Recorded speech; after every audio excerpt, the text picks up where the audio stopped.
Kendaraan yang melintasi jalur Pantura didominasi oleh motor dan peningkatan volume kendaraan ini mulai terjadi sejak Rabu dini hari dan diprediksi akan terus meningkat pada sore dan malam nanti.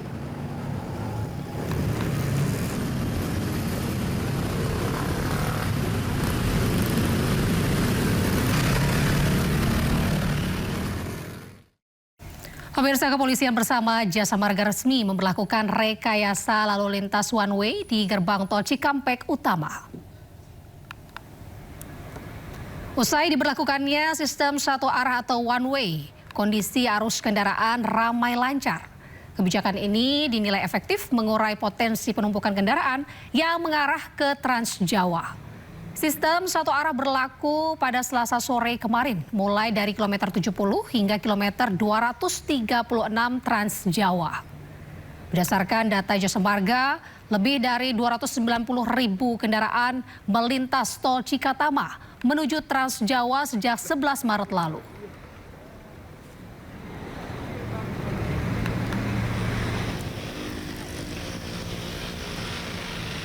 Sementara itu arus lalu lintas di Lingkar Gentong, Tasikmalaya, Jawa Barat ini terpantau normal. Belum terlihat pergerakan signifikan kendaraan yang melintas di jalur ini. Puncak kepadatan kendaraan di Lingkar Gentong diprediksi akan terjadi besok atau 2 hari jelang Lebaran. Jalur selatan Lingkar Gentong ini menjadi jalur alternatif pilihan bagi sebagian besar masyarakat yang hendak melakukan perjalanan mudik ke Jawa Tengah. Pemudik diimbau melakukan perjalanan mudik lebih awal guna hindari kemacetan.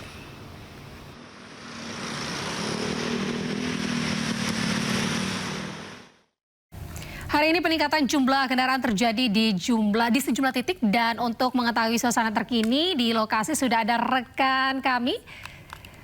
Ada Nata Arma di sana yang sudah bergabung di gerbang tol Cikatama dan Muharlin di Lingkar Gentong, Tasikmalaya. Kita akan terlebih dahulu ke Nata. Selamat siang Nata, bagaimana kondisi arus lalu lintas saat ini di sana? Ya, selamat siang Anita dan juga pemirsa. Terkait dengan situasi lalu lintas pada saat ini terpantau mulai ramai lancar, berbeda dengan kondisinya pada tadi pagi, terutama subuh sekitar pukul 5 subuh sampai dengan pukul 8. Tadi sempat terjadi ada ketersendatan lalu lintas yang mana lantaran banyaknya meningkatnya volume kendaraan, rata-rata mereka ataupun masyarakat melakukan perjalanan ini di selepas sahur, kemudian sholat subuh dan juga langsung melakukan keberangkatan menuju ke arah tol Trans Jawa. Kemudian berdasarkan data yang kami peroleh pada total keseluruhan hingga dengan kemarin ini total 290.000 kendaraan yang melaju ke arah tol Trans Jawa. Sementara untuk pagi hari tadi sampai dengan pukul 10 tadi kami mencatat bahwa tercatat ada lebih dari 12.000 kendaraan lebih yang sudah melaju ke tol Trans Jawa. Kemudian juga bertepatan dengan pemberlakuan sistem one way secara nasional yang dimulai pada pukul 12 yang secara ini berlangsung dipimpin oleh Menteri Perhubungan. Rencananya ini akan berlangsung sampai dengan nanti puncak arus mudik 2026.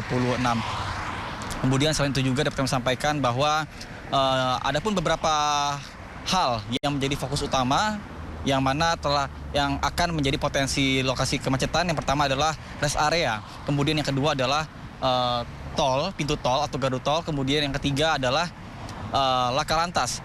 Mengapa begitu? Yang pertama, jika kita bahas soal terkait dengan rest area ini memang menjadi titik utama masyarakat ataupun pemudik untuk melakukan istirahat di rest area dengan durasi sebenarnya yang seharusnya adalah 30 menit. Namun rata-rata lebih dari 30 menit. Sehingga inilah yang menyebabkan banyaknya kendaraan-kendaraan lainnya yang tidak kebagian rest area sehingga menggunakan bahu jalan untuk sekedar beristirahat ataupun ke toilet. Kemudian selain itu juga permasalahan yang kedua adalah gerbang tol. Banyaknya juga hal ini sudah terulang bertahun-tahun, bahkan ini yang menjadi fokus utama karena banyaknya warga yang tidak saldo e-tolnya tidak cukup sehingga harus melakukan top up terlebih dahulu sehingga memakan waktu yang lebih lama. Dengan kondisi ideal seharusnya hanya sekitar 10 detik ataupun 20 detik paling lama. Namun karena e-tol habis ataupun saldo habis sehingga harus melakukan top up terlebih dahulu dengan memakan waktu durasi 1 sampai dengan 2 menit. Kemudian juga belum lagi ditambah dengan kondisi sinyal yang kadang tidak bersahabat lantaran banyaknya kendaraan-kendaraan sehingga harus berebut sinyal seperti itu. Sehingga inilah yang akan berdampak ke hal-hal lainnya. Sementara saya kembalikan pada Anda di studio. Anita. Data kita selanjutnya ke Muharlin di Lingkar Gentong, Tasikmalaya, Jawa Barat. Silakan Muharlin, seperti apa kondisi terkini di sana arus lalu lintasnya?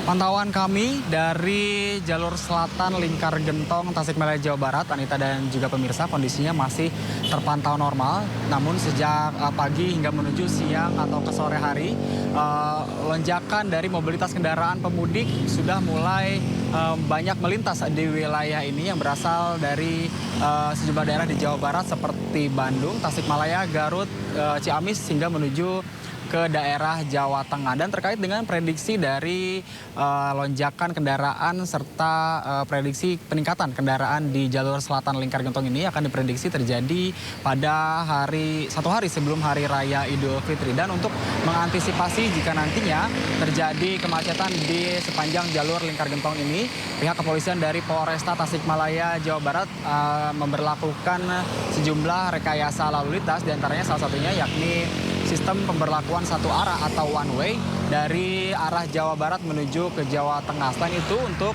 memantau kondisi lalu lintas serta keamanan para pemudik, pihak kepolisian juga sudah memasang sejumlah CCTV yang dipasang di sepanjang jalur Lingkar Gentong dan juga menyediakan pos-pos terpadu yang mencakup pos keamanan, pos keselamatan, dan juga pos kesehatan. Jadi bagi para pemudik yang kelelahan di jalan, Anda bisa singgah untuk sekedar beristirahat karena di pos-pos tersebut sudah disediakan sejumlah fasilitas kesehatan dan juga fasilitas hiburan bagi anak-anak ini untuk Anda pemudik yang membawa keluarga Anda. Dan untuk diperhatikan juga ini kami menghimbau bagi para pemudik yang akan melintas di jalur Gentong ini untuk memperhatikan kondisi jalan, yang mana kondisi medan jalan di Lingkar Gentong ini memang cukup ekstrim begitu, dengan banyaknya tanjakan dan turunan yang curam, kemudian tikungan yang tajam, sehingga ini harus menjadi perhatian. Kemudian cuaca yang sering berubah, dari tiba-tiba panas kemudian hujan, ini menjadi hal-hal yang harus diperhatikan, terlebih jika untuk Anda yang akan melakukan perjalanan mudik pada malam hingga dini hari.